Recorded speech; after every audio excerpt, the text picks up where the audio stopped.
सुंदर कांड हमें ये शिक्षा दे रहा है कि हम चाहे जितने प्रभावशाली हों, लेकिन हम बुद्धिमान हैं, अच्छी बात है, बलवान हैं, अच्छी बात है, धनवान हैं, अच्छी बात है, लेकिन हमें बूढ़े बुजुर्गों को महत्व देना चाहिए। ये सुंदरकांड शिक्षा दे रहा है, बूढ़े बुजुर्गों को महत्व देना चाहिए। अच्छा, ये प्रेरणा किसने दी है? हनुमान जी ने दी है। स्वयं हनुमान जी ने ये प्रेरणा दी है और किसी साधारण ने नहीं, हनुमान जी ने। क्योंकि हनुमान जी से बड़ा ना कोई बलवान है, ना कोई विद्वान है और ना कोई धनवान है। लेकिन हनुमान जी महाराज सुंदरकांड की शुरुआत में क्या शिक्षा दे रहे हैं? इसलिए सुंदरकांड की शुरुआत एक चौपाई से हो रही है। वो अर्धाली क्या है? पहली अर्धाली है, जामवंत के बचन सुहाए। पहली अर्धाली है, जामवंत के बचन सुहाए, सुनि हनुमंत हृदय अति भाए। जामवंत कौन है? हनुमंत कौन है? जामवंत मंत्री अति बूढ़ा, अति बूढ़ा। जहां बुढ़ापे में अति लग जाए, समझ लेना अति बूढ़ा मानी वयोवृद्ध, उसको कहते हैं वयोवृद्ध। अति बूढ़े हैं, बूढ़े नहीं, अति बूढ़े। हनुमान जी कौन है? अतुलित बल धाम, अतुलित बल के धाम। अच्छा, बल जो है नौजवान के पास होता है कि नहीं? नौजवान के पास बल होता है। अच्छा, कितना भी बड़ा पहलवान क्यों ना हो, अगर वो बूढ़ा हो जाता है तो ईमानदारी के साथ बताओ, किसी से कुश्ती नहीं लड़ता है। क्यों भाई? कितना ही बड़ा चैंपियन क्यों ना हो, लेकिन यदि उसकी उम्र समाप्त हो गई, बुढ़ापा आ गया, तो फिर वो दंगल में जाकर के किसी को चैलेंज नहीं देता है। क्यों नहीं देता है? अर्थ निकल के आ गया, क्योंकि शक्तिहीन हो गया, वो बुढ़ापा आ गया, अब उसके पास ताकत नहीं रही। लेकिन हनुमान जी के यौवन का प्रमाण मिल रहा है सुंदरकांड में। अतुलित बल धाम, अतुलित बल के धाम है। और जामवंत जी का प्रमाण मिल रहा है सुंदरकांड में। जामवंत मंत्री अति बूढ़ा, जामवंत मंत्री अति बूढ़ा, बूढ़ा नहीं अति बूढ़ा। लेकिन विचार करना, यहां बोल कौन रहा है और सुन कौन रहा है? सुंदरकांड में बोले बूढ़ा बोल रहा है, अति बूढ़ा। जामवंत के बचन सुहाए, और सुन कौन रहे हैं? सुन हनुमंत हृदय अति भाई। सीधी सी बात यह है कि बूढ़ों की बात सुनो, अगर कुछ बोले तो सुनो। वो आजकल बड़ी समस्या है।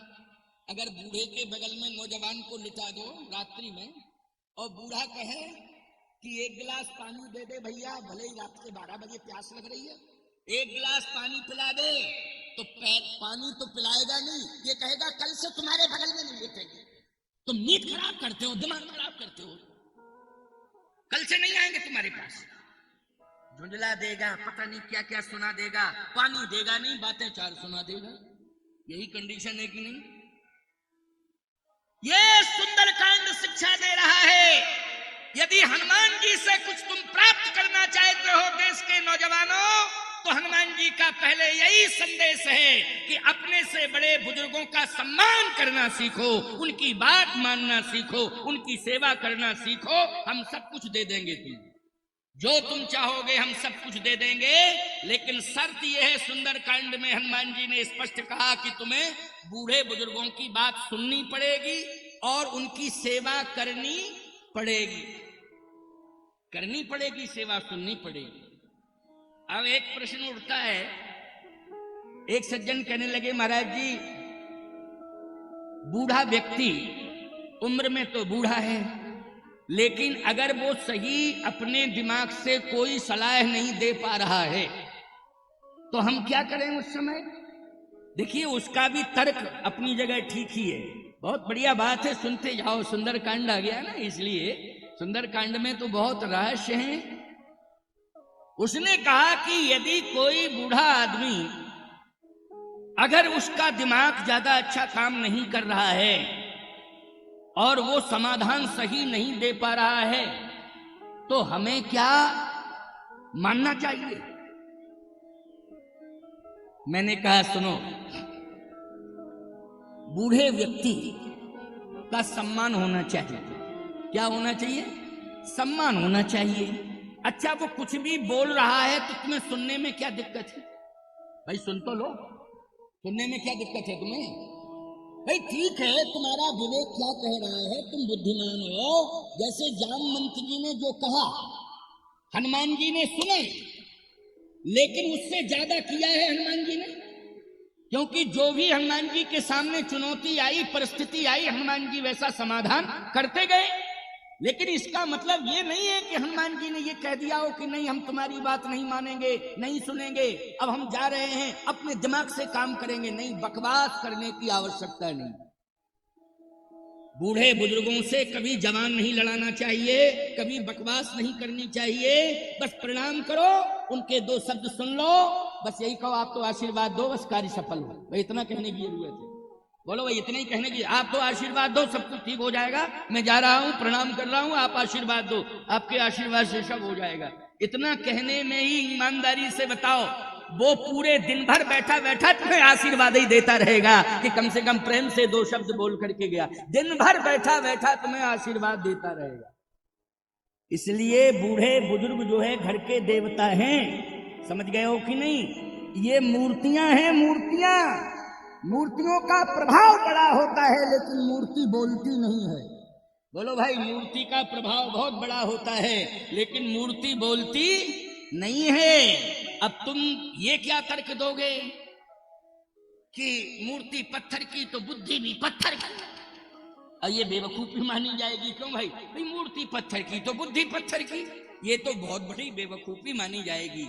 तुम्हें ये नहीं देखना है, नियम है, शास्त्र कहता है कि देवता बैठा है, प्रणाम करो, बस प्रणाम करके चल दो, तुम्हें सब कुछ मिल जाएगा। तर्क करने की आवश्यकता नहीं है, सब कुछ मिल जाएगा तुम्हें, मूर्ति से सब कुछ मिल जाएगा। इसलिए घर के जितने भी बुजुर्ग हैं उनको देवता माना करो, उनको देवता मान करके उनको प्रणाम किया करो। और जो ग्रंथ कहें और जो संत कहें, उन संत और ग्रंथ के बताए हुए मार्ग पर तुम चलने की कोशिश किया करो। तुम्हारी हर समस्या का समाधान होता रहेगा, होता रहेगा, होता रहेगा। हनुमान जी ने कोई तर्क नहीं किया जामवंत जी से। जामवंत जी ने क्या कहा था? इतना करहु तात तुम जाई, सीत ही देख कहो सुधी आई। इतना करो। बूढ़े ने कहा है, एक बहुत बड़ा संकेत दे दिया है। क्या? इतना संकेत, इतना बड़ा संकेत मिल गया हनुमान जी को कि इतना करो तात तुम जाइए। अच्छा, इतना में कितना करूं? बोले सीता ही देख कहूं सुधी आई। स्पष्टीकरण हो गया। इतना ही करना है कि सीता जी को देख करके सीता जी की सुध प्रभु राम को सुना देना है, बस इतना ही करना है।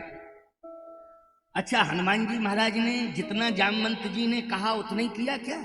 परिस्थिति जैसी आती गई उसके अनुसार हनुमान जी करते गए। क्यों भाई, करते गए कि नहीं करते गए?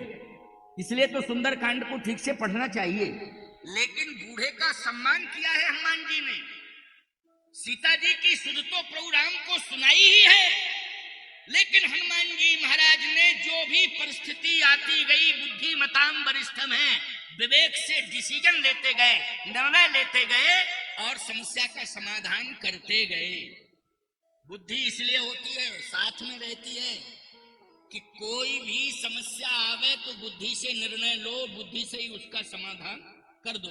अगर बुद्धि ये कह रही है कि बल का प्रयोग करो तो बल का भी प्रयोग कर दो, लेकिन कहेगी कौन? बोलो भाई, बुद्धि तो कहेगी।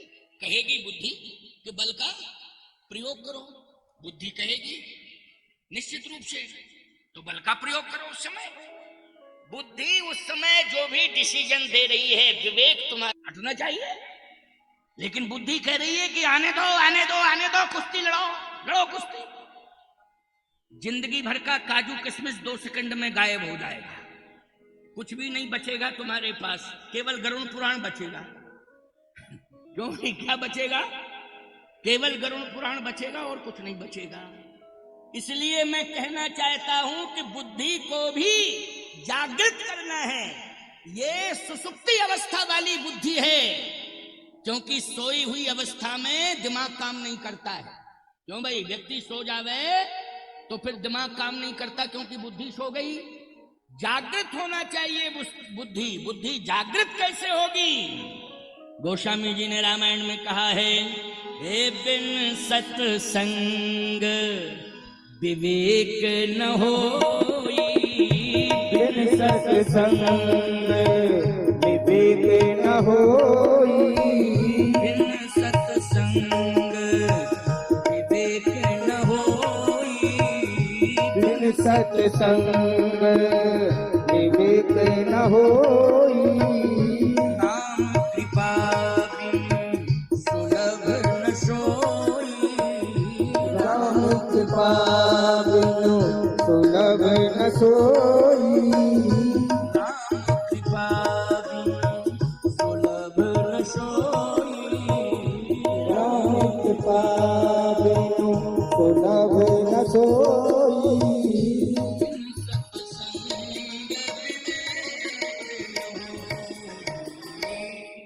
ये ग्रंथ संत सत्संग यही करते हैं कि बुद्धि को जागृत करते रहते हैं।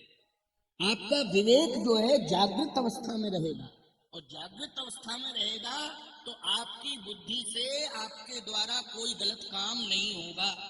आपकी बुद्धि गलत काम की ओर नहीं ले जाएगी, आपकी बुद्धि सद्बुद्धि में पलट जाएगी, सद्बुद्धि में बदल जाएगी। तो सद्बुद्धि कहां से आती है? बिन सत्संग विवेक न होई, और राम कृपा बिन सुलभ न सोई। विवेक जागृत होता है, सद्बुद्धि आती है किससे? सत्संग से। हनुमान जी महाराज ने कहा कि बस आप जो कह रहे हैं, आप तो आशीर्वाद दो, आशीर्वाद दो। और सुंदर कांड का प्रमाण है, यही कही नाय सवन कहूँ माथा, चले हरस ही धर रघुनाथा। अच्छा, सवन कहूँ माथा का मतलब है आशीर्वाद। सभी को मैं प्रणाम कर रहा हूं, तो इसका मतलब क्या है? आशीर्वाद। यही कही नाय सवन कहूँ माथा, और चले हरस ही धर रघुनाथा। बार बार रघुवीर समारी, कर क्यों पवन तने बलभारी। बार बार रघुवीर, जैसे ही रघुवीर का स्मरण किया तो भगवान बोल पड़े। बड़ा अच्छा भाव है इसमें, सुंदरकांड में ही है। बोल पड़े भगवान, क्या बोले? बार बार रघुवीर समारी, बार बार भगवान का स्मरण किया तो भगवान बोल पड़े। पहले ये बताओ हनुमान, विचार करके बताओ कि लंका में तुम केवल सीता जी का पता लगाने जा रहे हो। हनुमान जी ने कहा कि बूढ़े जामवंत जी ने तो यही कहा है, इतना करो ताप तुम जाई, सीता ही देख कहो सुधी आई। इतना ही कहा है। भगवान राम ने कहा कि सीता का तो पता हम लगा ही चुके हैं, और सीता का क्या पता लगाना? गीधराज जटायु ने मुझे बता दिया, ले दक्षिण दिस गयो गुसाई, बिलपत अति कुर्री की नाई। और जटायु जी के बड़े भाई संपाति ने भी हनुमान जी को, जामवंत जी को, सभी वानरों को बता दिया कि अशोक वाटिका में सीताएं बैठी हुई। अब क्लियर पता हो गया। जटायु ने कहा था कि लंका में ले गया, लंका का राजा रावण लंका ले गया है सीता को, और जटायु के बड़े भाई संपाति ने कहा लंका में भी अशोक वाटिका में बैठी हुई। इतना क्लियर पता लग गया। भगवान बोले ये सारा का सारा पता लग चुका है। हनुमान जी बोले तो पता तो उन्हीं का लगाने जा रहा हूं। नहीं नहीं नहीं, सीता मिलेंगी और सीता का पता भी मिल जाएगा, वैसे भी पता लग गया है। लेकिन सीता का पता लगाने के बाद क्या तुम्हें विश्वास है कि राम को विजय मिल जाएगी? नहीं। सीता का पता लग जाएगा, इसका तात्पर्य विजय से नहीं है। हनुमान जी बोले तो विजय से तात्पर्य किसका है, हम नहीं समझ पा रहे हैं। प्रभु राम ने कहा कि रावण मजबूत है, रावण को साधारण मत समझना। अगर कोई ये कह सकता है या कहता है कि रावण के पास शक्तियां हैं, तो राम रावण की शक्तियों को चैलेंज दे सकता है, और रावण की शक्तियां राम का कुछ नहीं बिगाड़ पाएंगे। लेकिन रावण के पास जो असली शक्तियां हैं, राम भी आज उन शक्तियों के बारे में सोचता है, तो राम के सामने बहुत बड़ी चुनौती है। देखिए कितनी बड़ी बात चल रही है, ये चर्चा राम जी में और हनुमान जी में चल रही है, क्योंकि बार बार रघुवीर समारी, बार बार भगवान का चिंतन किया तो भगवान स्वयं बोल पड़े हैं हनुमान जी से, और बातचीत हो रही है। सुंदरकांड का भाव बता रहा हूं, बड़ा महत्वपूर्ण है सुंदरकांड, साधारण नहीं है। बार बार रघुवीर समारी, उत्तर के पवन तनय बल भारी। भगवान ने कहा कि हनुमान, रावण के पास जो महाशक्तियां हैं वो 3 महाशक्तियां हैं, और वो 3 महाशक्तियां राम के सामने बहुत बड़ी चुनौती है। कहा कौन कौन है वो? 3 महाशक्तियां कौन कौन है? भगवान राम ने कहा, एक तो रावण के पास बहुत बड़ी तपस्विनी है जिसका नाम है सुलोचना, वो तप कर रही है। इसका मतलब है कि रावण के पास सती है, और सती कवच है। बोलो क्या है? कवच है। क्योंकि सती पति के लिए तो कवच है ही, लेकिन पति के पिता के लिए भी कवच बन जाती है। क्यों भाई? बनती है कि नहीं? सबकी रक्षा करती है सती, कि हमारे परिवार में किसी का कुछ ना बिगड़े। आइए सुनिए, भगवान ने कहा कि सबसे बड़ी चुनौती है कि उसके पास एक सती है, और वो सती तपस्विनी, महान तपस्विनी है। आज तक उस सती ने अपने जीवन में कभी भी सुख सैया को स्वीकार नहीं किया। सुख सैया मानी सुविधा युक्त, जबकि राजघराने की वधू है तो राजाओं के यहां तो कोई दिक्कत ही नहीं है। क्यों भाई? भाई राजघराने की, राजकुल की कुल वधू है, रावण की पुत्र वधू है, तो उसके पास तो किसी भी प्रकार के साधनों की कमी नहीं। लेकिन वो पतिव्रता है, पति उसका सुंदर सैया पर शयन करता है, वो भूमि शयन करती है। बहुत बड़ा त्याग है। राक्षसों ने न जाने कितना दूषित आहार ग्रहण किया है, लेकिन आज तक उसने भक्षा भक्ष ग्रहण नहीं किया है। इसका मतलब है कि खान पान पर भी उसका नियंत्रण है, तपस्विनी है ना, इसलिए वो राम के लिए बहुत बड़ी चुनौती है। हनुमान जी ने कहा उसका नाम क्या है? कहा उसका नाम है सुलोचना। क्या नाम है? सुलोचना। बड़ी तपस्विनी है ये। अच्छा प्रभु, दूसरी ताकत कौन है? क्या दूसरी ताकत उसका पति है मेघनाथ, वो इंद्रजीत है। इसलिए रावण के पास एक ही वीर योद्धा पर्याप्त है, जो सभी को चैलेंज दे देगा युद्ध में, अकेले देगा, अकेले। उसका नाम है मेघनाथ, सुलोचना का पति, और उसकी रक्षा सुलोचना करेगी, उसका पातिव्रत धर्म करेगा, बाल बांका नहीं बिगड़ेगा उसका।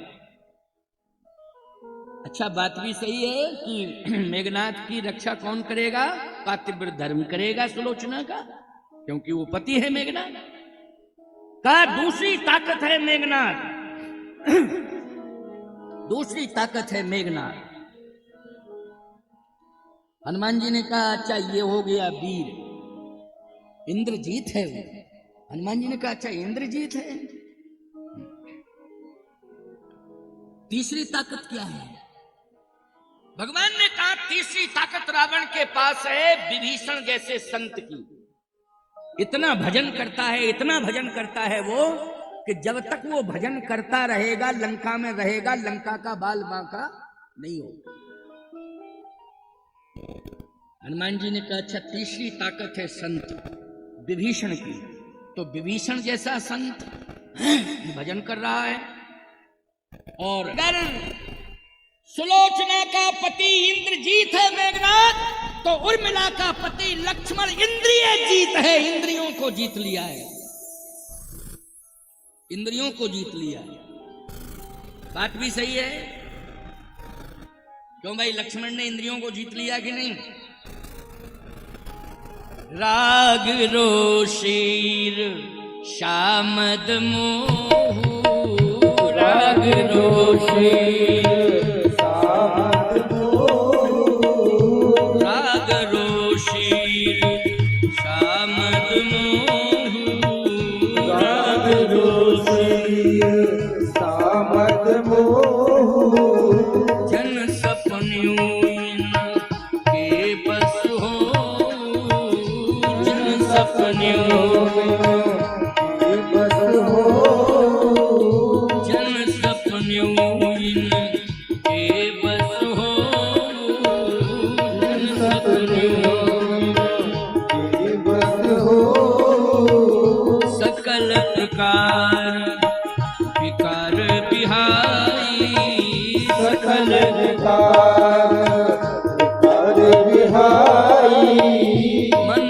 क्रम वचन करो शिवकाई, मन क्रम वचन करो शिवकाई, मन क्रम वचन करो शिवकाई, मन क्रम वचन करो शिवकाई, सकल प्रकार विकार बिहाई। जितने प्रकार के विकार होते हैं उन संपूर्ण विकारों का परित्याग हो चुका है, और जन्म के साथ ही विकारों का परित्याग। ऐसा नहीं कि पहले विकार रहे हों फिर त्याग किया हो, नहीं नहीं, जन्म के साथ ही जब विकार हावी हुए हैं उसी समय लक्ष्मण को जब होश आया है और विकार हावी हुए हैं, तो लक्ष्मण ने पहले विकारों से युद्ध किया। किससे युद्ध किया है लक्ष्मण ने? विकारों से युद्ध किया है। बस यही तो अंतर है। मेघनाद विकारों को अपना सहयोगी मानता है। बोलो मानता है नहीं? जितने प्रकार के विकार हैं उनको अपना मित्र मानता है, दोस्त मानता है। कौन? मेघनाद। और लक्ष्मण भी शत्रु मानते हैं उनको। बोलो डिफरेंस है कि नहीं? इसलिए मैं कहता हूं कि भले ही मेघनाद इंद्रजीत हो गया लेकिन इंद्रिय जीत नहीं हो पाया, और लक्ष्मण क्या हो गए? इंद्रिय जीत हो गए। तो इंद्रजीत होना कोई बड़ी बात नहीं है, इंद्रिय जीत होना बड़ी बात। इसलिए आपको तो सोचना ही नहीं चाहिए। आपका जो सैनिक है, जो युद्ध के मैदान में मेघनाद को चुनौती देगा, वो इंद्रिय जीत है, इसलिए उसका पल्ला भारी है, आपका पल्ला भारी है। चाहे सती हो और चाहे वो सैनिक हो, दोनों में आपका पल्ला भारी है। और यदि रावण के पास भजन करने वाला विभीषण जैसा संत है, तो आपके पास आपका सेवक हनुमंत है, जो भजन ही तो करता रहता है, भजन ही करता। सुमिर पवन सुध पावन नामू, अपने बस कर राखे रामू। मैंने भजन के प्रभाव से ही आपको अपने वश में किया है। तो ये दास तो और भजन बढ़ाएगा। अब भजन आपने कह दिया तो अब भजन और बढ़ाऊंगा मैं, ज्यादा से ज्यादा भजन करूंगा अब मैं, क्योंकि आपको विजयश्री दिलवानी है ना। इसलिए भजन करने वाला विभीषण अगर लंका में है तो आपके पास भी हनुमान जैसा संत भजन करने वाला है। भजन और बढ़ेगा, भजन बढ़ेगा।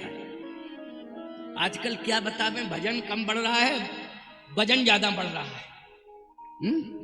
क्योंकि भजन करते ही नहीं, भोजन करते हैं। भोजन से वजन बढ़ रहा है शरीर का। नहीं नहीं, भजन बढ़ाओ, वजन घटाओ, भजन बढ़ाओ। और उम्र जैसे जैसे बढ़ती जाए वैसे वैसे वजन भी घटाते जाओ, भोजन भी कम करते जाओ, भजन को बढ़ाते जाओ। देखो फिर आनंद ही आनंद है। हनुमान जी ने कहा आपको भजन बढ़ेगा। भगवान ने कहा लेकिन विचार की बात तो यह है कि 3 महाशक्तियां ही तो तुमने गिनाई है, राम के पास भी तो 3 ही है और रावण के पास 3 है। इसका मतलब है कि 3 बराबर है, आमना सामना होगा तो 3 मत है, 3 मत राम के पास, 3 मत रावण के पास।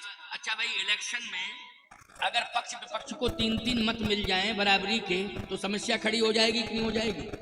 फिर तो पक्ष और विपक्ष एक वोट फोड़ने की कोशिश करेगा, किसी तरह से एक आ जावे, एक आ जावे। क्यों भाई? एक आ जाए काम बन जाएगा। एक की तलाश में सब रहेंगे। बोलो भाई, राम जी भी एक की तलाश में है कि एक हमें मिल जावे, एक की तलाश। रावण भी एक की तलाश में है कि सीता हमें मिल जावे। बोलो भाई, रावण भी किसकी तलाश में है? जल्दी बोलो। रावण भी एक की तलाश में है कि सीता हमें मिल जावे, और राम जी एक की तलाश में है कि संत विभीषण मुझे मिल जावे, संत विभीषण मुझे मिल जावे। रावण कहता है सीता मुझे मिल जाए और राम जी कहते हैं विभीषण मुझे मिल जाए, संत विभीषण मिल जाए। प्यारे, अगर एक मत का ही मैटर है, पूरी ताकत लगा रहा है रावण की सीता जो है मुझे मिल जाए। आ तो गई है सीता जी, लेकिन चैलेंज कर दिया उन्होंने कि खबरदार, मेरी ओर देखना भी नहीं, तू ले आया है ना, मैं आ गई हूं, लेकिन जब तक तेरा शरीर छलनी छलनी नहीं हो जाएगा और कुल खानदान के सहित तू लंका से हमेशा हमेशा के लिए विदा नहीं हो जाएगा, तब तक मैं ना फल ग्रहण करूंगी ना जल ग्रहण करूंगी, मेरी प्रतिज्ञा है। सीता जी ने 14 महीना ना तो फल ग्रहण किया ना जल ग्रहण किया, बिना फल और जल के रही, निराहार 14 महीने रही। बोलो भाई, और रावण ने पूरी कोशिश करी कि सीता मिल जाए। एक मत मिल जाता रावण को तो बोलो भाई राम जी पराजित हो जाते कि नहीं हो जाते, लेकिन नहीं नहीं, दोनों ही मत राम के ही हैं, सीता भी राम की हैं और विभीषण भी राम के हैं। बोलो है कि नहीं? दोनों ही लंका में हैं, याद रखना, दोनों ही लंका में हैं, लेकिन 2 मत रावण के हैं ही नहीं। रावण भ्रम में है, न सीता रावण की है और न विभीषण रावण का है। ये दोनों बोलो किसके हैं? राम के हैं, राम के हैं। लेकिन इन्हें समस्या ये है कि राम जी तक कौन लावे? देखो भाई, एक बात बताएं, दुष्टों के बीच में तुम्हारा वोट फंसा हो तो लाने वाला भी तो हिम्मती होना चाहिए। क्यों भाई? हैं कि कौन लावे दुष्टों के बीच से? हनुमान जी ने कहा कि आप आज्ञा करो। भगवान ने कहा कि ना तो मेघनाथ की मुझे जरूरत है, ना सुलोचना की मुझे जरूरत है, मुझे तो केवल विभीषण की जरूरत है। विभीषण मुझे मिल जाए। अगर विभीषण मुझे मिल गया तो राम को 1 मत अधिक मिल जाएगा और राम विजयी हो जाएगा। हनुमान जी ने कहा वैसे तो मेरा मूड था कि तीनों वोट ले आऊं, तीनों, लेकिन अब आपने कह दिया है तो अब हमें आपकी आज्ञा माननी पड़ेगी। ठीक है, मैं विभीषण जी को ले आऊंगा, लेकिन एक बात सुनना और समझना, दबाव नहीं बनाना, दबाव नहीं बनाना है। कभी भी किसी भी साधु पर दबाव बना के नहीं लाना चाहिए कि दबाव बनाओ ले आओ, क्योंकि साधु स्वतंत्र होता है।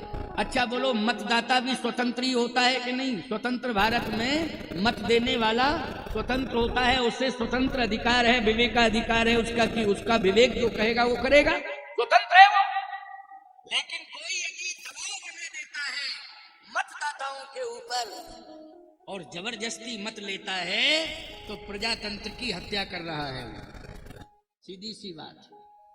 भगवान राम ने कहा कि मुझे ऐसा मत नहीं चाहिए कि दबाव में ले आओ। दबाव में यदि तुम मत को ले आओगे, चाहे वो संत मत ही क्यों ना हो, अगर प्रभावित करके दबाव बना करके विभीषण को मेरे पास लाओगे तो याद रखना ये राम की नीति के विरुद्ध है।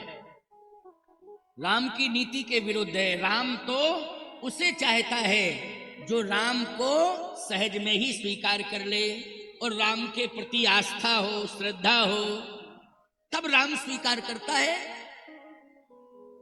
पहले विभीषण की श्रद्धा देखना, विभीषण की इच्छा देखना क्या है। अगर उसकी इच्छा और मेरे प्रति अगर उसकी श्रद्धा है तो बस तुम जरूर मेरे तक लाना विभीषण को। हनुमान जी बोले ठीक है, अब आपने आदेश दे दिया, मैं जा रहा हूं। अब हनुमान जी गए सुंदरकांड की कथा। देखो भाई, थोड़ा सा हवाई सर्वे करना ही पड़ेगा, है ना, क्योंकि 5 से ज्यादा समय दे नहीं पाऊंगा। 5 बजे के पहले 5 बजे तक तो आरती हो ही जानी चाहिए। आज व्यासपीठ का भी पूजन होगा और 10 मिनट 5 मिनट 10 मिनट का समय हमारे पुनीत जी बोलेंगे आज, ठीक है ना। इनका सुनना जरूरी है क्योंकि इनके परम प्रयास से और ब्रह्मदेव भगवान की परम कृपा से ये 9 दिवसीय रामकथा संपन्न हुई कि नहीं। और इसमें सबसे बड़ा विघ्न कल आने वाला था, बाबा जी की श्वास ही चली गई है। लेकिन देखा आपने चमत्कार, श्वास चली गई और श्वास आ गई और बाबा जी करे कथा सुनाओ महाराज हमें। क्या चमत्कार है ब्रह्मदेव भगवान का, सोचो जरा। यही प्रत्यक्ष चमत्कार है। वास्तव में ये कल की घटना आश्चर्यचकित कर देने वाली। ये अटैक था प्यारे, समझ लीजिए, अटैक था वो, और खतरनाक अटैक था। इतना पसीना था उनके पृष्ठभाग में, हमने तो देखा है पसीने, ये लक्षण होते हैं ये सब। लेकिन भगवान की कृपा ब्रह्मदेव जी की कि वो, हमने कहा भी इनको होश आ गया, अब ले जाओ इनको चारपाई पर लिटा दो किसी कमरे में जाकर के, तो बोले नहीं पूरी कथा सुनूंगा। और पूरी कथा सुनी और घर में आराम से पहुंच गए और अभी डटे। देखो भाई, बारी श्वास ऐसी वापस लौटी कि श्वास ने वापस होकर के ऊर्जा और दे दी उनको, है ना। तो ये स्थान का प्रभाव है, इसलिए निर्विघ्न कथा, ये उत्सव निर्विघ्न संपन्न हुआ। उस दिन सीताराम जी के विवाह महामहोत्सव में एक विवाह हुआ और वो विवाह जो है कितने प्रेम से, कितने आनंद से संपन्न हुआ। पिछले बार भी शादियां हुई, कई जोड़ों की शादियां हुई और आगामी समय में और अधिक संख्या में शादी विवाह संपन्न होंगे ब्रह्मदेव भगवान के दरबार में। और एक बड़ा सुंदर शिक्षण संस्थान भी बनके तैयार हो जाएगा, जिसमें कि आज मैं मंच से पुनः इस बात का स्मरण दिला रहा हूं क्योंकि कल मैंने भूमि पूजन किया था, मेरे ही द्वारा भूमि पूजन हुआ। आज मैं स्मरण दिला रहा हूं आपको कि बहुत सुंदर शिक्षण संस्थान बनके तैयार होगा और मुझे लगता है कि 1 साल के अंदर, क्यों बन जाएगा ना, हाँ, 1 साल के अंदर बनके तैयार हो जाएगा, जिसमें आपके क्षेत्र के बच्चों को विशेष लाभ प्राप्त होगा। ये पुनीत जी बड़ा ही पुनीत कार्य कर रहे हैं। जैसा नाम वैसा ही काम, समझ रहे हो, जैसा नाम वैसा ही काम। यशोदा जी से गोपियां शिकायत करती थी, कन्हैया तेरा बड़ा नटखटी है, बहुत नटखटी है, इतना नटखट करता रहता है, इतना नटखट करता रहता है। फिर बाद में कहती थी काम बहुत चमत्कारिक करता है, काम बहुत चमत्कारिक करता है, पता नहीं चलता है कि उसके अंदर क्या है। यशोदा मैया ने कहा तुम नहीं समझ पाओगी, हमारा कन्हैया साक्षात ब्रह्म है। तो कन्हैया तो ब्रह्म है, लेकिन इस पुनीत बालक के ऊपर ब्रह्मदेव की कृपा है, इसलिए ब्रह्मदेव की कृपा है तो बड़े से बड़े कार्य होंगे ही होंगे, इसमें संशय नहीं। क्योंकि देवता में बड़ी ताकत होती है भैया, बहुत बड़ी ताकत होती है देवता में। इसलिए देवता सिद्ध हो जावे और कृपा कर दे तो असंभव जितने कार्य होते हैं वो सब संभव हो जाते हैं। इसलिए आप सबको ये सौभाग्य प्राप्त हो रहा है। तो मैं चर्चा कर रहा था, हनुमान जी गए और हनुमान जी ने लक्ष्य बनाया कि हमें सबसे पहले सीता माता का पता बाद में लगाएंगे, लेकिन पहले विभीषण को खोजना है कि रहता कहाँ है। कौन? संत विभीषण। सुंदरकांड की कथा चल रही ना, तो मुझे विभीषण को खोजना है। अच्छा, हनुमान जी मंदिर मंदिर प्रतिकर शोधा। लोग कहते हैं महाराज मंदिर मंदिर ये सब क्या है? लंका में मंदिर ज्यादा बने थे, क्योंकि ये लंका रावण के लिए नहीं बनाई गई थी। ये लंका तो पार्वती जी को प्रसन्न करने के लिए भगवान शंकर ने प्रेरणा देकर के लंका बनवाई थी। और इस लंका को कुबेर ने और आदि आदि विश्वकर्मा आदि कुबेर और जितने भी धनपति थे देवता सब ने मिलकर के तैयार की।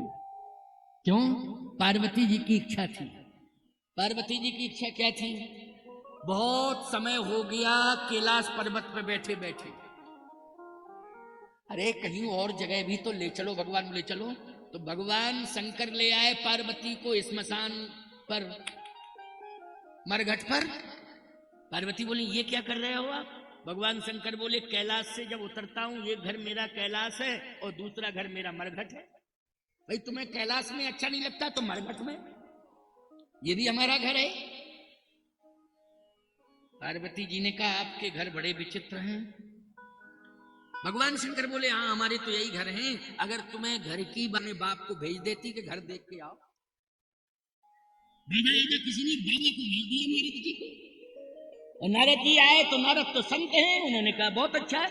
उन्होंने तो मुझे देखा, घर देखा ही नहीं, मुझे देखा। और घर यही है, दो ही घर हैं, या तो कैलाश पर रहो या मरघट पर रहो। पार्वती जी ने कहा आप जहां रखोगे तहां रहेंगे, लेकिन मेरी इच्छा थी कि एक बहुत सुंदर नगर हो और बहुत सुंदर महल हो उसमें। शंकर जी ने कहा ये छोटी सी बात है, चलो तुम ज्यादा कह रही हो तो वो भी पूरा हो जाएगा। लेकिन शंकर जी की इच्छा थी, पार्वती की इच्छा भले ही थी कि नगर सुंदर हो, बहुत अच्छा महल हो। शंकर जी की यही इच्छा थी कि भले ही अच्छा बन जाएगा लेकिन रह नहीं पाएंगी उसमें। रहना पड़ेगा कैलाश के शिखर पे ही रहना पड़ेगा, कैलाश पर्वत पे ही रहना पड़ेगा। लेकिन भैया बहुत सुंदर बन गई लंका, गजब की बनी। जानबूझ करके भगवान शंकर ने रावण को बुलाया जानबूझ के और कहा रावण गृह प्रवेश तेरे ही द्वारा हो, नगर प्रवेश गृह प्रवेश विधिवत करा। रावण बोला महाराज हम तो चेला हैं, आप हमारे गुरु हो। बोले देखो भाई योग्यता की बात है, इसमें गुरु शिष्य की बात नहीं है, योग्यता की बात है। किसकी बात है? योग्यता की बात है। जैसे एक बार एक घर में हम गए तो उस माँ के लड़कों ने कहा महाराज जी मेरी माँ बहुत अच्छा भोजन बनाती है। बच्चों ने कहा, हमने कहा बनाए, तेरे माँ का भोजन करूंगा। अब भोजन बनाया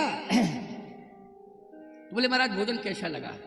हमने कहा और सब ठीक था लेकिन कढ़ी जरा सही से सिद्ध नहीं हुई। और मुझे तो बहू बोली महाराज कढ़ी मैं बनाना जानती हूँ, अगर आदेश दें तो मैं कल कढ़ी खिलाऊं। हमने कहा बनाए, कोई भी बनाए, अच्छा बनाए तो जरूर, उसमें क्या दिक्कत, इसमें सास बहू की बात हो रही है। क्यों भाई, कोई किसी कार्य में विशेषज्ञ है तो भले ही बहू के स्थान पर बैठी हो, बहू के पद पर बैठी हो, लेकिन अच्छी है तो अच्छी है। मैंने कहा तू कढ़ी बना। आदेश मिल गया, वाकई उसने बहुत सुंदर पीताम्बरी, हमारे यहाँ साधुओं में पीताम्बरी कहते हैं, तुम लोग कढ़ी कहते हो, हम लोग कहते हैं पीताम्बरी।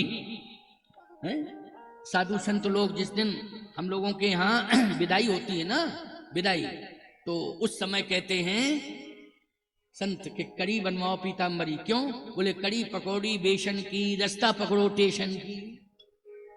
ये साधुओं के भाई अपने आनंद के वाक्य हैं, समझ गए हो कि नहीं? हम लोग आनंद लेते रहते हैं साधु संत। तो कड़ी की बड़ी विशेषता है, पीताम्बरी सिद्ध हुई साहब, बहुत अच्छा लगा।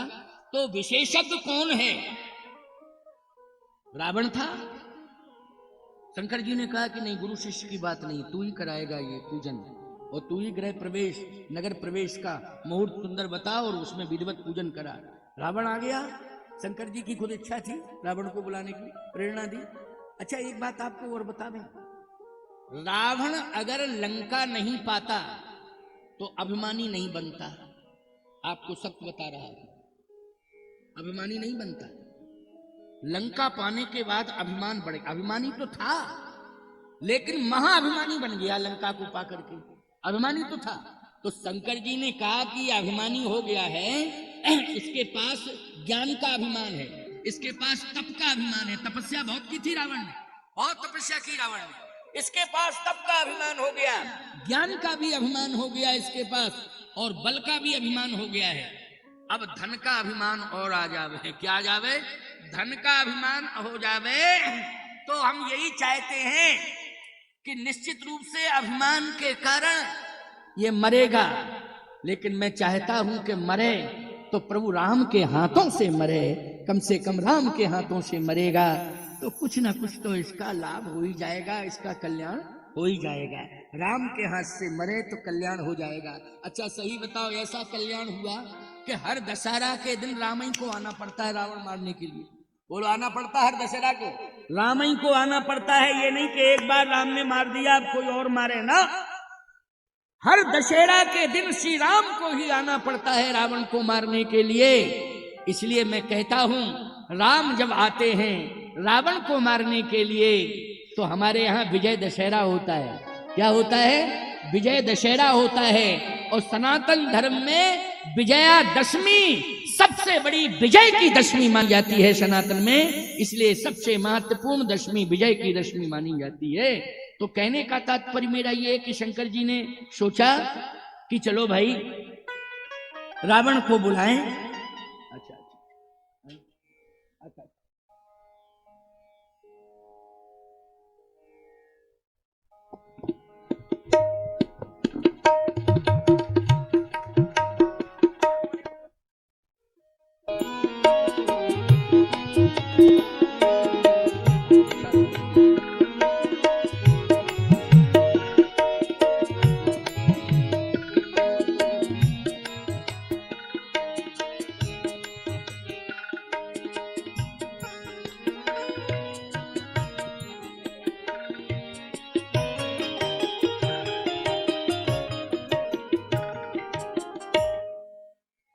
रावण आया। अब रावण ने जैसे ही विधिवत वो कार्यक्रम संपन्न कराया नगर प्रवेश वाला, भगवान शंकर प्रसन्न हो गए। कहा मेरी पार्वती की इच्छा के अनुसार बनाया ये, इसलिए मैं तुझे तेरे मन की दक्षिणा दूंगा। तेरे मन, जो तेरा मन हो मांग ले। रावण ने कहा मन की दक्षिणा? रावण बोला सबसे अच्छा हमें यही लंका नगर लग रहा है, अगर देना है तो मन की दक्षिणा जो है इसी को दे दो, इसी को दे दो। तो बड़े बड़े नाथ महलों में बैठे हुए हैं, लेकिन मैं कैलाश के खुले आसमान पर बैठा हूं पार्वती, इसके बाद भी विश्वनाथ हूं। संसार में तमाम माताएं होंगी, लेकिन तुम जगत जननी का सम्मान प्राप्त करोगी। तुम्हें सारी दुनिया जगत जननी कहेगी। क्या कहेगी? जगत जननी, जगत की माता हो। बस यही सबसे बड़ी उपलब्धि है, यही उपलब्धि है। रावण के लिए लंका नहीं बनी थी, शिव जी के लिए बनी थी। तो ज्यादा मंदिर होंगे कि नहीं होंगे? बोलो भाई, नक्शे में क्या होंगे? मंदिर। लेकिन रावण ने राक्षसों को बिठा दिया और मूर्तियों के बारे में कह दिया कि इनको बैठा रहने दो, कोई पूजा नहीं करेगा। रोने दो इनको। मूर्तियां रो रही हैं, राक्षस सो रहे हैं। हनुमान जी ने कहा बहुत ही खराब दशा है लंका की। मंदिर में इसलिए जा रहे हैं हनुमान जी, क्योंकि मंदिर में ही तो साधु रहते हैं। संत कहाँ मिलते हैं? बोलो, मंदिर में, आश्रमों में। लेकिन वहां तो देखे जाता अगणित योद्धा, बड़े बड़े दुराधर्ष आताताई राक्षस लेटे हुए। हनुमान जी ने कहा बड़ी खराब दुर्दशा है, लेकिन जिसे तलाश रहे वो नहीं मिल रहा है। कौन? बोले विभीषण नहीं मिल रहा है। विभीषण मिले उसकी तलाश है। आपको एक बात बताऊं कि विभीषण जिस मंदिर की पूजा करता है, रावण ने वहां प्रतिबंध बिल्कुल नहीं लगाया। क्यों नहीं लगाया प्रतिबंध? क्योंकि विभीषण नरसिंह भगवान की पूजा करता है। नरसिंह भगवान की, समझ गए हो कि नहीं? और नरसिंह भगवान का अवतार कौन है? आवेशा अवतार। विष्णुम ज्वलंतम सर्वतोमुखम इसलिए रावण कहता है विभीषण और देवताओं की चिंता नहीं, नृसिंह भगवान को तुम संभालना, और तुम ही संभाल सकते हो, इसलिए पूजा में कोई त्रुटि नहीं आनी चाहिए, संभालो। अच्छा, हनुमान जी भी लंका में गए तो लंक ही चले सुमिर नरहरि। नरहरि, नरहरि कहते हैं नृसिंह भगवान को। हनुमान जी ने कहा संत कहां रहता है, संत समझ में ही नहीं आ रहा। विभीषण लगता है कि चला तो नहीं गया, आतंक से भयभीत होकर के भाग गया हो, लेकिन नहीं। भवन एक पुनि दीख सुहावा, हरि मंदिर तहाँ भिन्न बनावा।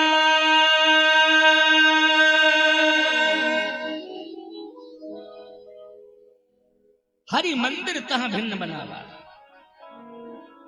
बस समझ गए हनुमान जी,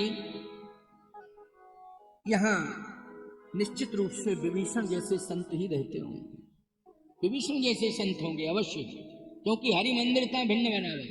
दूसरा प्रमाण क्या है, आगे बढ़े। रामायुध अंकित ग्रहे शोभा बरन न जाए, नव तुलसी का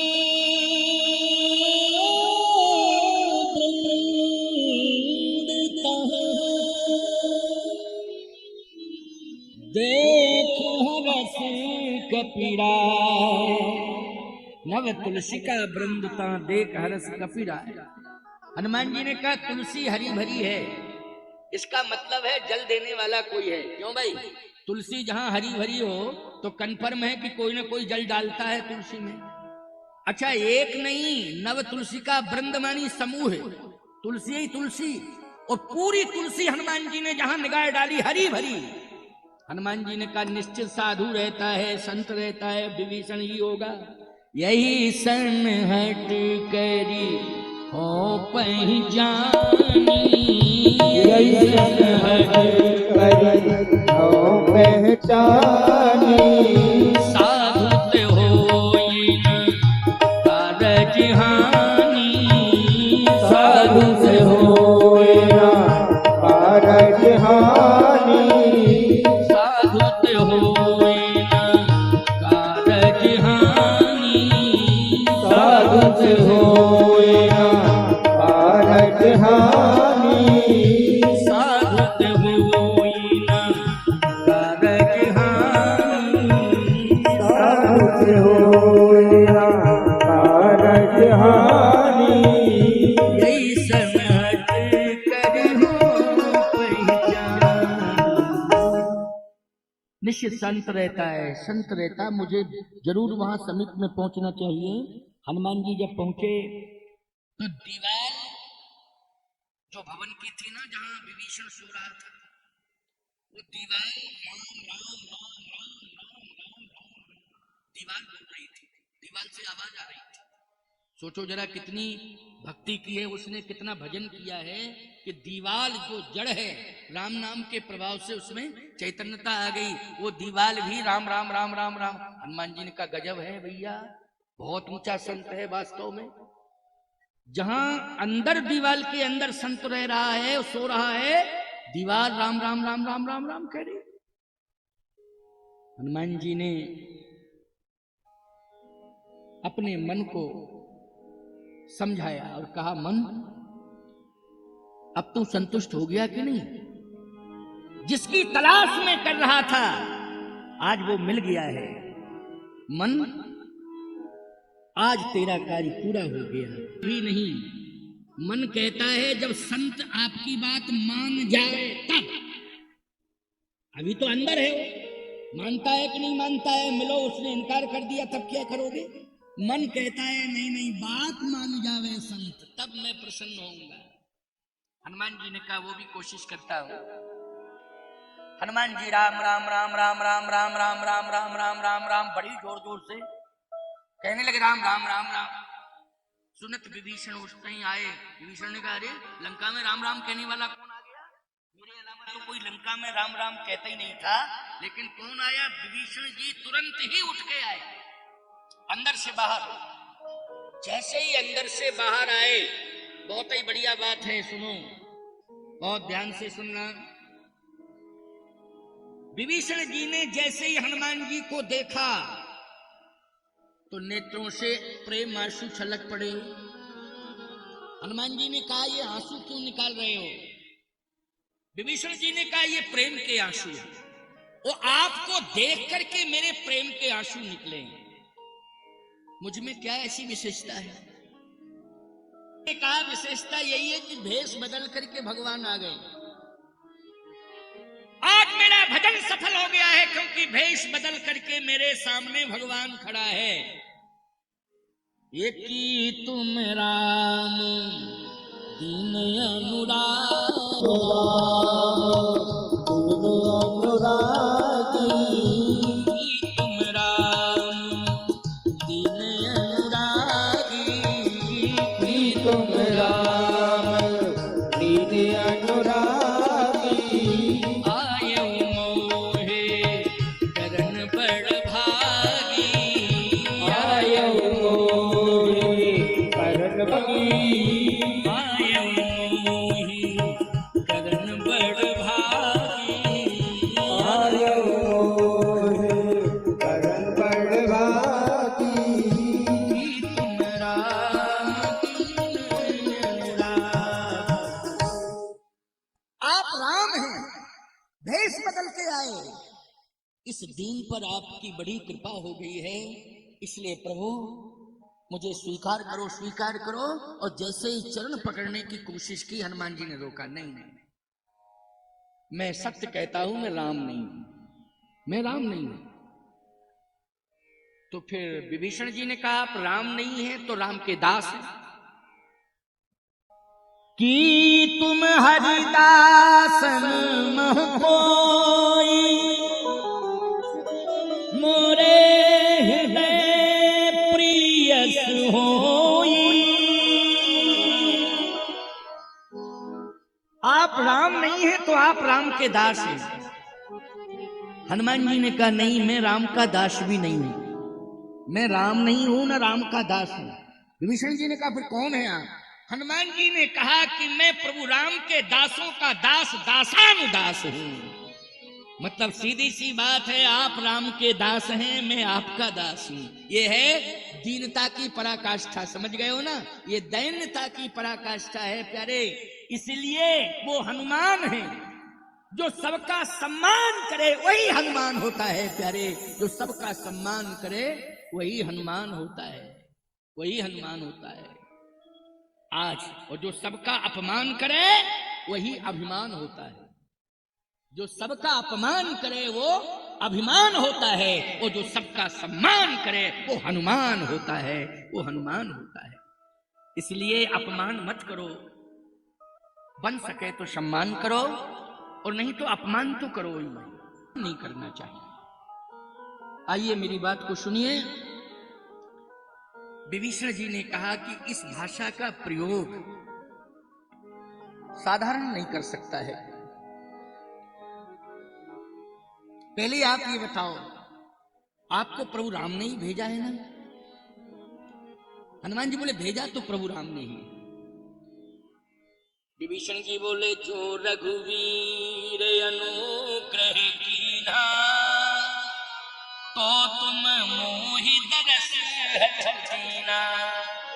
इसका मतलब है कि मेरे ऊपर कृपा कर दी है रघुनाथ जी ने, इतनी बड़ी कृपा कर दी है कि आज मैं वर्णन नहीं कर पा रहा हूं। लेकिन मेरी हाथ जोड़ करके प्रार्थना है कि प्रभु राम ने मेरे पास आपको भेजा है। इसलिए क्या आप मेरे ऊपर इतनी कृपा कर सकते हैं कि जहां श्री राम के पास से आप आए हैं, आप मुझे वहीं पहुंचा दीजिए और राम से मिला दीजिए। बस मैं यही तो तलाश कर रहा था। हनुमान जी बोले, काम बन गया, बन गया, बन गया। जो प्रभु कह रहे थे वो अक्षरशः सफल हो गया कि दबाव मत बनाना, सहज में ही मेरे प्रति उसकी श्रद्धा हो, सहज में ही मुझे स्वीकार करे। तो विभीषण जी के बयान ने सिद्ध कर दिया, स्पष्टीकरण दे दिया कि बस मैं वो प्रभु का इंतजार ही तो कर रहा था, लेकिन जिस रास्ते से चल करके आए हो और प्रभु ने आपको भेजा है, उसी रास्ते से मुझे प्रभु के पास ले चलो, ले चलो, ले चलो। हनुमान जी ने कहा, लेकिन रास्ते से चल के मैं आया हूं, लेकिन अब वो रास्ता मैं पहचान नहीं पाऊंगा। क्यों? भुलक्कड़ हो क्या?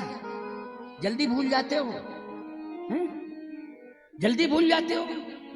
एक तालाब था, बरसात का मटमैला पानी भरा था उसमें।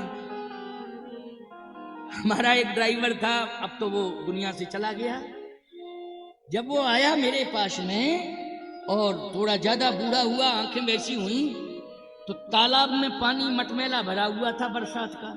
वो गाड़ी उधर ही ले जाए। हमने कहा कहाँ ले जा रहे हो? बोले नई नई सड़क डली है अभी महाराज। हमने कहा रुक जा, रुक जा, उतर जा भैया, तुझे मटमैला तालाब का भरा हुआ पानी नई सड़क लग रही। अगर मैं टोकता नहीं, विश्वास में बैठा रहता, तो आज मैं कथा नहीं कहता। क्योंकि बड़ा गहरा तालाब था वो, भारी भरा हुआ बरसाती पानी भरा था उसमें। तो कभी कभी ऐसा हो जाता है कि लोग पानी में ही सड़क बना लेते हैं। क्यों भाई? पानी में सड़क बना लेते हैं लोग, लेकिन सत्य तो यह है, हनुमान जी ये कहना चाहते हैं, क्यों कहना चाहते हैं कि मैं मार्ग भूल गया हूं, अब मैं मार्ग पा नहीं पाऊंगा। क्यों? इसलिए कि जब तक प्रभु राम की कृपा से मैं आया हूं और जब तक सीता माता की कृपा नहीं हो जाएगी, तब तक मैं वापस नहीं जा सकता हूं। इसलिए उधर से मार्ग दिखाने वाले राम जी, वो इधर से ले जाने वाली भगवती सीता है, उनका आशीर्वाद है, वही मार्ग देंगी। क्यों भाई? सही बात है कि नहीं? इसलिए आपसे मेरी प्रार्थना है कि आप में और हम में एक एक कमी रह गई है, इसलिए दोनों अधूरे हैं। क्या कहे? आपको सीता जी मिल गई। हनुमान जी बोले हमें प्रभु राम मिल गए, आपको सीता जी, लेकिन हमें सीता जी नहीं मिली है। आपको मिल गई, हमें राम जी मिल गए, आपको नहीं मिले। तो एक काम करो, मार्ग क्लियर हो जाएगा हमारे जाने का और तुम्हारे आने का, एकदम क्लियर हो जाएगा। तुम मुझे सीता माता से मिला दो, हम तुम्हें प्रभु राम से मिला देंगे, दोनों का काम पूरा हो जाएगा। नहीं, अभी दोनों अधूरे हैं, दोनों अधूरे हैं। तुम मुझे सीता माता से मिला दो, हम तुम्हें प्रभु राम से मिला देंगे। विभीषण जी ने क्या कहा जानते हो? विभीषण जी ने कहा कि लगता है कि मार्ग आपके लिए तो शायद सुगम था, तब तो आप आ गए, लेकिन सीता जी तक पहुंचना, सीता माता तक पहुंचना, ये मार्ग बड़ा दुर्गम है। हनुमान जी बोले उर्गम दुर्गम से हम चिंता नहीं करते, तुम तो बता दो, हम चले जाएंगे, वो कोई दिक्कत की बात नहीं है। विभीषण जी ने कहा कि जहां रहती वहां तक तो पहुंच जाओगे, लेकिन उनके पास नहीं पहुंच पाओगे। हनुमान जी ने कहा क्यों नहीं पहुंच पाएंगे, क्या बात है? विभीषण जी ने कहा बात यह है कि जिस वाटिका में रहती हैं वहां एक बोर्ड लगा हुआ है और रावण ने लगवाया है कि इस वाटिका में कोई पुरुष प्रवेश नहीं करेगा रावण के अलावा, महिलाएं ही जाएंगी, राक्षसियां, रावण के अलावा। ये भी शब्द है उसमें, रावण के अलावा, रावण जाएगा, रावण के अलावा कोई प्रवेश नहीं करेगा, पुरुष प्रवेश नहीं करेगा, केवल राक्षसियां करेंगी। हनुमान जी ने कहा कोई बात नहीं, तो तुम कैसे जा पाओगे? हनुमान जी पहले ब्राह्मण बने थे, फिर बन गए बंदर। बोले बंदर तो जा सकता है, अब बंदर को जाने में क्या दिक्कत है? क्या ऐसा बोर्ड कोई रावण ने लगा रखा है तो हम बोर्ड वोर्ड फेंक देंगे सब? अच्छा, बंदर के लिए तो कोई प्रतिबंध है ही नहीं, जा सकता है, वो बगीचे में तो जा ही सकता है बंदर, उसका तो अधिकार है। विभीषण जी बोले अरे रूप भी बदल लेते हो, ये बंदर कैसे बन गए? बंदर कैसे बन गए? हनुमान जी बोले आप जैसे संत हैं कि नारद उन्हें श्राप दिया, उनके कारण बंदर बनना पड़ा। क्यों भाई बंदर बनना पड़ा? कपि आकर तुम कीन हमारी, करें की सहाय तुम्हारी। नारद जी ने भगवान को श्राप दिया था कि बंदर मुझे बनाया, बंदर ही तुम्हें मिलेंगे और वही तुम्हारी मदद करेंगे, इसलिए हमें बंदर बनना पड़ा। कोई और ने नहीं बनाया है, एक साधु के श्राप ने ही बना दिया है बंदर, इसलिए मैं बंदर बन गया हूं, बंदर हूं नहीं। लेकिन बंदर बन गया हूं। अब बंदर बन गया हूं तो बन गया हूं। तो विभीषण जी ने कहा कि बंदर कब तक बने रहोगे? हनुमान जी ने कहा अब तो एक बार बन गया हूं तो बन गया हूं। अच्छा, बंदर से तो डर लगेगा। हनुमान जी बोले मैं ऐसा बंदर बना हूं कि मेरे पास जो जाएगा सबका डर समाप्त हो जाएगा। ऐसा बंदर बना हूं। ऐसा बंदर नहीं कि हमें देख के लोग डरें, बल्कि हमारे पास आकर के दुनिया का डर समाप्त हो जाएगा। बोलो ऐसे ही बंदर हैं कि नहीं? भूत पिशाच निकट नहीं आवे, ओ महावीर जब नाम सुनावे। नासे रोग हरे सब पीड़ा, ओ जपत निरंतर हनुमत बीड़ा। संकट ते हनुमान छुड़ावे, ओ मन क्रम वचन ध्यान जो लावे। इसलिए इस पर कोई चर्चा मत करो, सीधी सी बात, रास्ता बताओ। विभीषण जी ने कहा कि अब तो सफल हो जाओगे, लेकिन एक समस्या और पैदा हो गई अभी अभी। क्या पैदा हो गई समस्या? विभीषण जी ने कहा कि सीता जी सबसे ज्यादा बंदर से डरती हैं। बंदर से। जब शादी होके आई ना, अयोध्या आई जनकपुर से, तो उन्होंने एक फोटो देखा था बंदर का राजमहल में। फोटो देख करके बेहोश हो गई।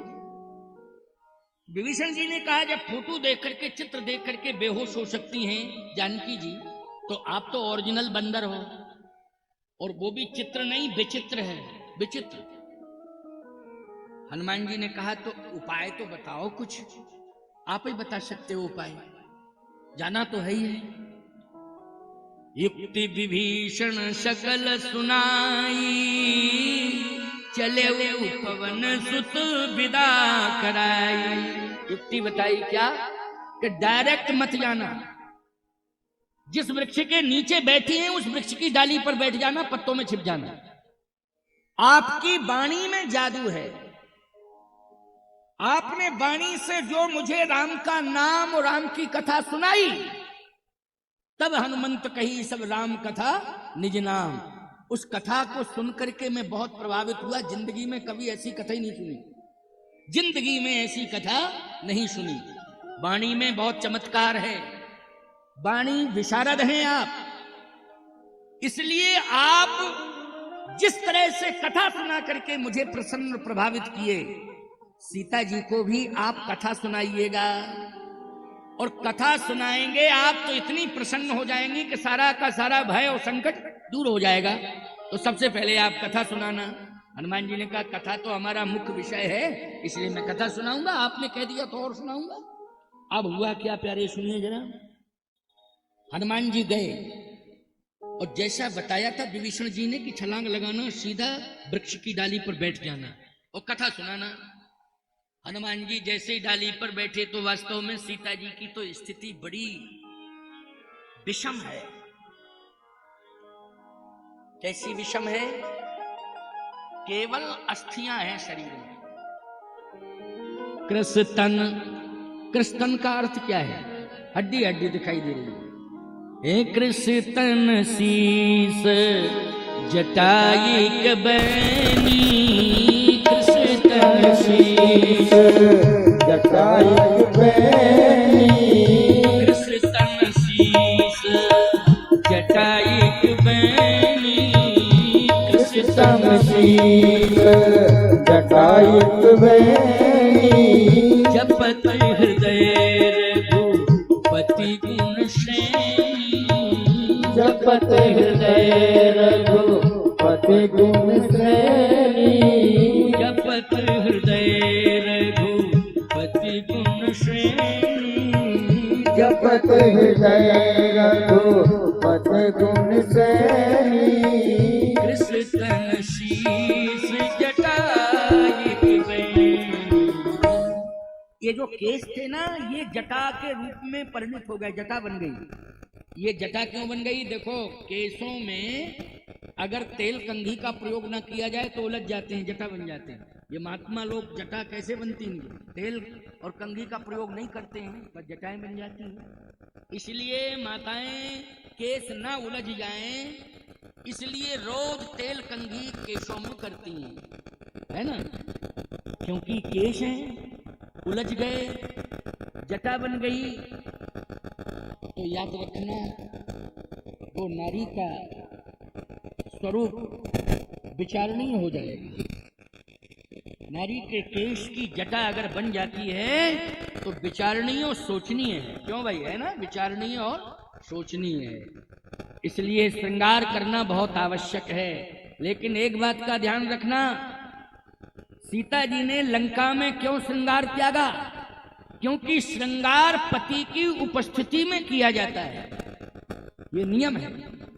16 प्रकार का श्रृंगार करने का हमारे यहाँ शास्त्र में वर्णन है, लेकिन पति की उपस्थिति में विशेष श्रृंगार किया जाता है। यदि पति घर से बाहर चला जाए तो विशेष श्रृंगार नहीं करना चाहिए, सामान्य श्रृंगार करना चाहिए, विशेष नहीं करना चाहिए। क्यों? क्योंकि श्रृंगार इसलिए किया जाता है क्योंकि श्रृंगार जगत को रिझाने के लिए नहीं, श्रृंगार पति को रिझाने के लिए किया जाता है। पति हमारा प्रसन्न हो, इसलिए पति को प्रसन्न करने के लिए श्रृंगार किया जाता है। पति की उपस्थिति में ही श्रृंगार होना चाहिए। अच्छा, क्या बिगड़ जाएगा तुम्हारा? सोते समय राम राम राम राम राम राम राम राम कह करके सो जाओगे तो बिगड़ेगा, कुछ नहीं बनेगा? बनेगा निश्चित रूप से। राम राम राम राम राम राम कह करके जगोगे तो आपका बन जाएगा, बिगड़ेगा कुछ नहीं। लेकिन आजकल कंडीशन बड़ी खराब है। लोग जब सोते हैं ना तो दिन भर कल क्या क्या काम करना है उसका चिंतन करते रहते। कल मतलब कल हमको क्या क्या काम करना है। अच्छा, सही कह रहा हूं कि नहीं कह रहा हूं? उन सभी कामों का चिंतन करते करते ये काम, ये काम, ये काम, ये काम, ये काम, ये काम, ये काम, बस। अच्छा, ये सोने की कंडीशन। जब जगते हैं तब भी राम राम नहीं कहते हैं। जब जगते हैं तब भी राम राम नहीं कहते हैं। क्या कहते हैं जब जगते हैं? जब जगते हैं तब कहते हैं चाय चाय चाय चाय चाय चाय चाय। अरे राम राम राम राम, अरे राम राम कहने के बाद चाय कह दो तो क्या दिक्कत की बात है? लेकिन बैठी, क्या बैठी, चाय चाय चाय चाय, कहाँ गई तू, कहाँ चले गए सब, चाय लाओ चाय चाय। अच्छा, एक बात बताओ, सुबह चाय चाय और दिन भर काम में चाय चाय चाय चाय चाय, पूरा दिन निकल गया ऐसे ही चाय चाय चाय चाय में, सारा दिन चला गया।